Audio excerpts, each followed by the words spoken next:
ये पाप का घड़ा है साहब, जो कि भरता भी है, छलकता भी है और टूटता भी है। लेकिन जब ये पाप का घड़ा टूटता है तो क्या धन दौलत, क्या शान शौकत सब बर्बाद हो जाती है, सब मिट्टी में मिल जाती है। क्या पराए क्या अपने, इंसान तो खुद अपनी नजरों में ही गिर जाता है। ऐसा ही पाप का घड़ा फूटा हैदराबाद के रहने वाले दो नामी गिरामी बिजनेसमैन के ऊपर, जिनमें से एक का नाम था मोहम्मद रजी हसन और दूसरे का नाम था मोहम्मद नकी हसन।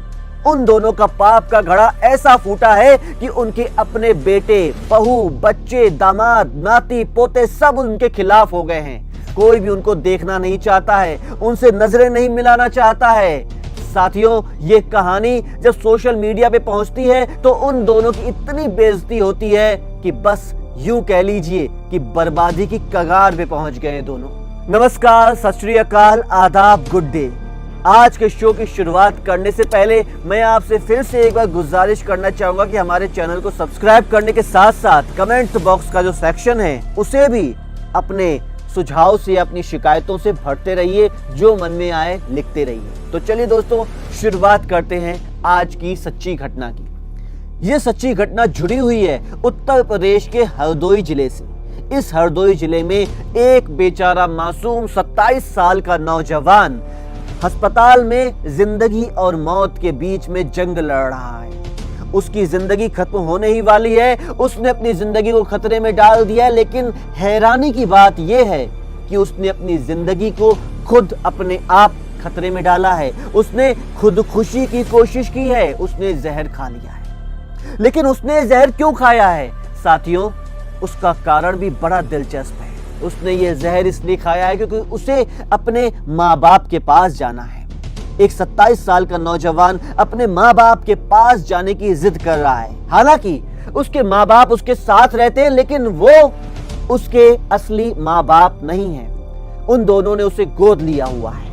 लेकिन आज 27 साल का वो नौजवान जब अपने बचपन की यादों में खोया हुआ था, तो बचपन की यादों में उसने ये जाना, ये पहचाना कि किस तरह से उसका बचपन बर्बाद हुआ, किस तरीके से उसके आसपास के लोग, उसके रिश्तेदार, उसके दोस्त उसकी जवानी को भी बर्बाद करने में लगे हुए थे।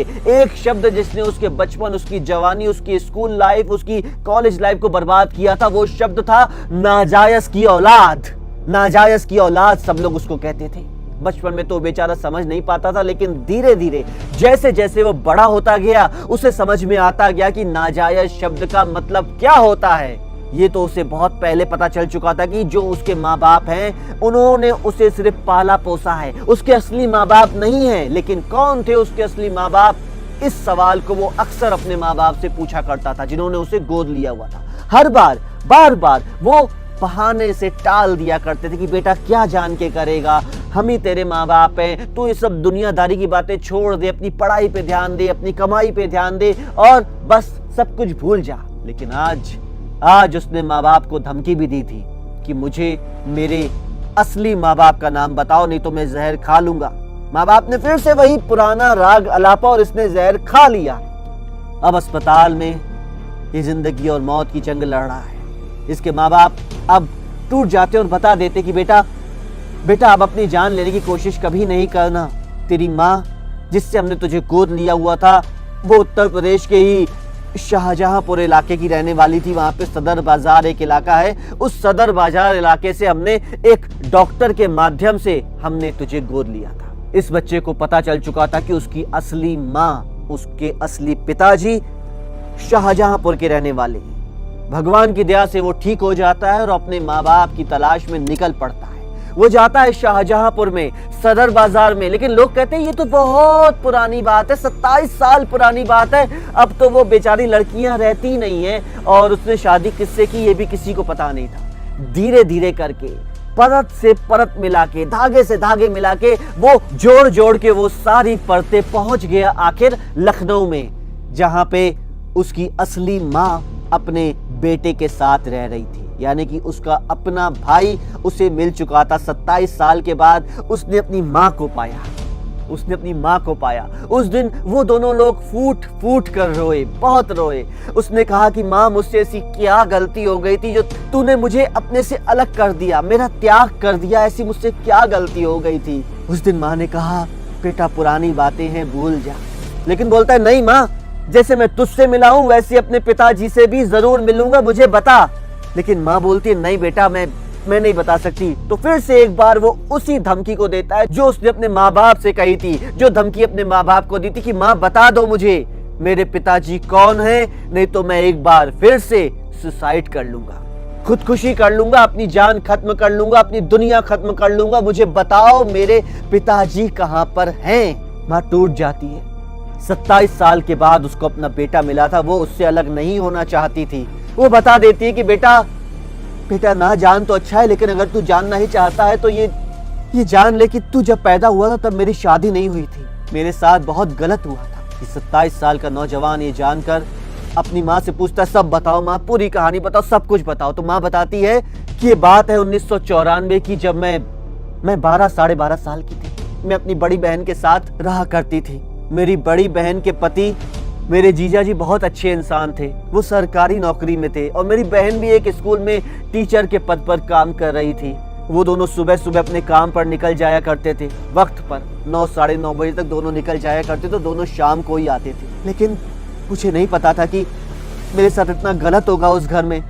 पड़ोस में ही रहने वाले मोहम्मद नकी हसन और मोहम्मद रची हसन, ये दोनों इसी ताक में हर रोज बैठे रहते थे कि कब मुझे अकेला पाएं और घर के अंदर आ जाएं। बहुत बार मुझे शक भी हुआ, मैंने दीदी को बताना भी चाहा लेकिन नहीं बता सकी। लेकिन एक दिन मौका पाकर वो दोनों घर के अंदर आ गए और मुझे दबोच लिया। फिर उन दोनों ने मेरे साथ गलत काम किया। मैंने कहा मैं सब अपने जीजा जी को बता दूंगी, अपनी बहन को बता दूंगी, लेकिन वो दोनों दबंग आदमी थे, तो उन्होंने मेरी जुबान को चुप करा दिया और मुझे धमकी दी कि अगर मैंने अपनी जुबान खोली तो ना सिर्फ मुझे बल्कि मेरे जीजा जी को, मेरी बड़ी बहन को भी वो लोग मौत के घाट उतार देंगे। मैं चुप रही, लेकिन कुछ दिन के बाद हर दूसरे दिन दोनों का आना जाना शुरू हो गया, मेरे साथ जबरदस्ती करना शुरू हो गया। और 1 साल के बाद जब मेरी तबीयत बिगड़ती है, मेरी बड़ी बहन मुझे ले जाती है डॉक्टर के पास। डॉक्टर कहते हैं कि अब बहुत मुश्किल है, इस बच्ची के साथ गलत काम हुआ है। लेकिन मेरी बहन बोलती है कि ये तो अभी कंवारी है, इसने तो अभी कुछ दुनिया देखी ही नहीं है, किसी ने इसके साथ एक घिनौना काम किया है। डॉक्टर साहब आप इस बच्चे को गिरा दीजिए। लेकिन डॉक्टर साहब बोलते नहीं, अब 7 महीने का हो चुका है बच्चा, अगर अब इसे गिराया गया, अब एबॉर्शन की कोशिश की गई तो बच्चा ही नहीं जाएगा बल्कि इसकी माँ को यानी कि आपकी छोटी बहन को भी जान का खतरा है। उस दिन मेरी बड़ी बहन और जीजा जी मुझे अपने घर ले आए और मेरा भरोसा जीतने के बाद बड़े प्यार से मुझसे पूछते तो मैंने सारी सच्चाई उनको बता दी कि ये पड़ोस में रहने वाले जो दोनों सगे भाई हैं, इन दोनों सगे भाइयों ने मेरे साथ गलत काम किया। साथियों, उस दिन उस लड़की के जीजा जी उन दोनों लड़कों के पास जाते हैं, उन्हें धमकाते हैं, गुस्सा होते हैं, झगड़ा करते हैं, हंगामा करते हैं कि लेकिन जैसा कि उस लड़की ने बताया था, ये दोनों सगे भाई दबंगई प्रवृत्ति के थे। तो वो दोनों बदले में चोरी के ऊपर सीना चोरी करते हुए इस लड़की के बहनोई को ही धमकाते कि अगर तूने इस बात को और फैलाया है तो क्या तेरी जान, तेरी पत्नी की जान, तेरी उस साली की जान, तीनों की जान ले लेंगे, खत्म कर देंगे, कहीं कोने में सुनसान जगह में जाके दफना देंगे। जिस सरकारी नौकरी का तू इतना गुमान करता है ना, वो सरकारी नौकरी भी चली जाएगी, सब खत्म कर देंगे।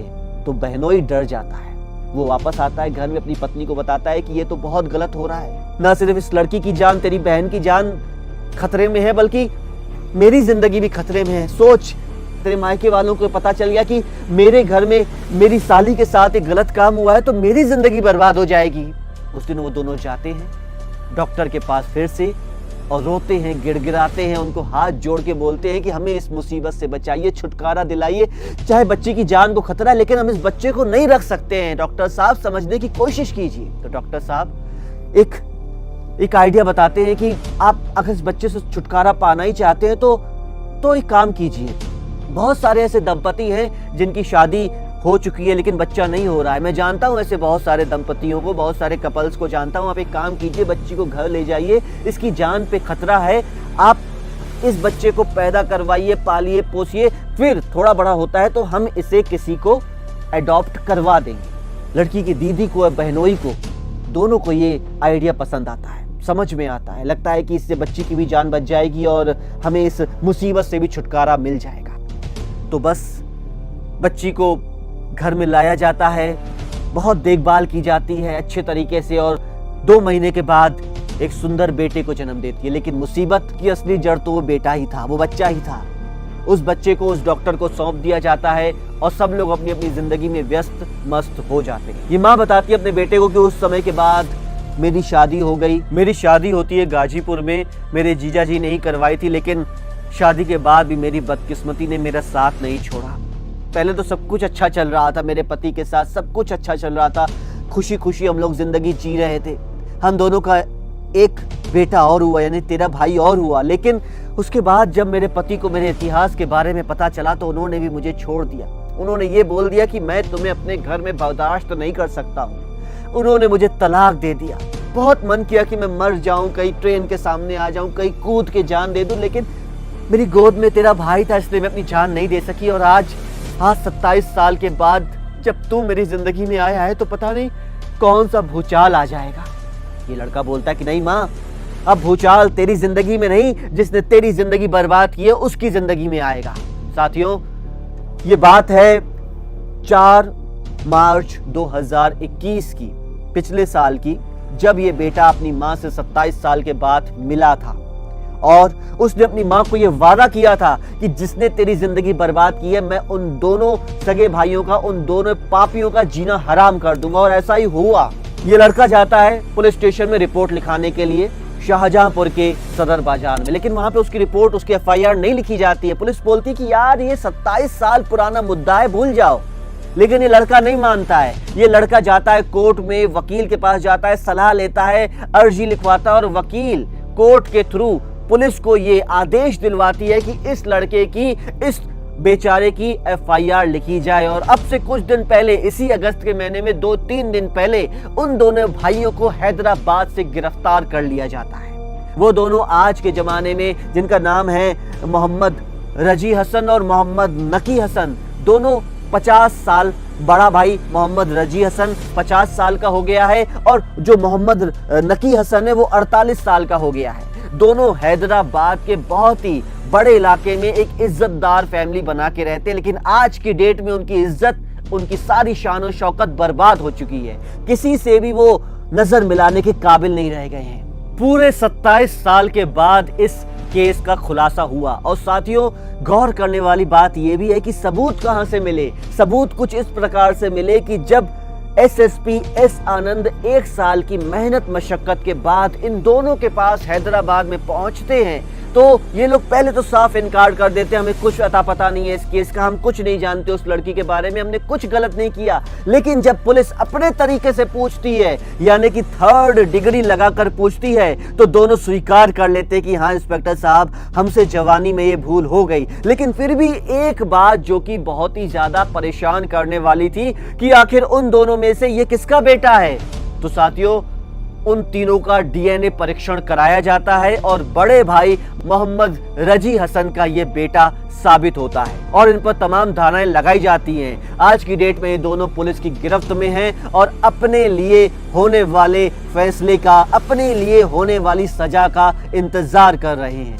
साथियों, हमारा ये कतई उद्देश्य नहीं है कि आपको ये कहानियां बताकर हम विचलित करें। हमारा तो केवल एक ही उद्देश्य है कि समाज में जो भी ज्वलंत मुद्दे उठ रहे हैं, जो भी घटनाएं घट रही हैं, वो सबसे पहले आपके सामने प्रस्तुत करें। और इसीलिए आपसे ये रिक्वेस्ट करना चाहेंगे कि हमारे चैनल को सब्सक्राइब जरूर कीजिए और कमेंट बॉक्स का जो सेक्शन है उसमें भी जरूर अपने सुझाव लिखिए। आपके मन में जो भी विचार आते हैं विचार लिखिए, जो भी शिकायतें हैं वो लिखिए, और कौन सी कहानियां आप हमारे शो के माध्यम से सुनना देखना चाहते हैं वो भी लिखिए। अगली कहानी लेकर हम फिर आपके सामने हाजिर होंगे। तब तक के लिए नमस्कार।